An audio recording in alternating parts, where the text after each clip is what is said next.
Magandang hapon mga kainsan, mga ka-Facebook. Ito na naman tayo sa ating garden. So kumuha ako kanina ng mga lupa. Ito ay yung lupa sa gilid ng kalsada.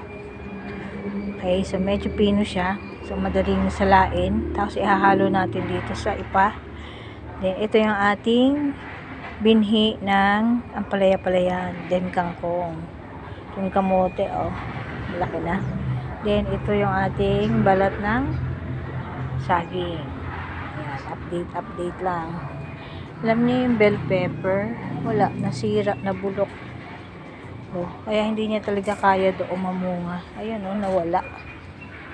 Nawala ang aking bell pepper, nabulok. So, di bale, hinihintay ko lang kasi yung kamatis natin, lilipat natin dyan. Ayan, nahihinog na siya. So, pag na-transfer ko na yung ampalaya, dyan ko ilalagay yan. So, ito yung ampalaya. Ito yung lupa na gagamitin natin. So, sasalain natin siya para maging pino.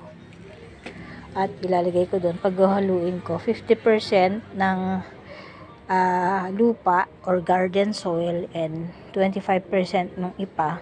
And then, 25% ng compost. Kahit anong klase ng dahon, baka malunggay pwede. Okay, or dahon or balat ng saging. Okay, so sa ngayon, ito lang muna ang gagawin natin. Para mawala yung mga ugat ng mga damo, ayan, katulad niyan. Sa gilid ko ng kalsada ito kinuha. Yan, diba? Ang ganda. Kasi halo natin dyan. Okay, so ganun lang ang gagawin ko muna sa ngayon. Okay, mahirap kasi may hawak ng camera, guys. So pag okay na siya, ta-transfer na tayo, baka bukas, pwede na. Kasi 1 week mahigit na tong ating ampalaya. Pwede na yan i-transfer or transplant. Okay, so yun lang guys. Maraming salamat sa panonood.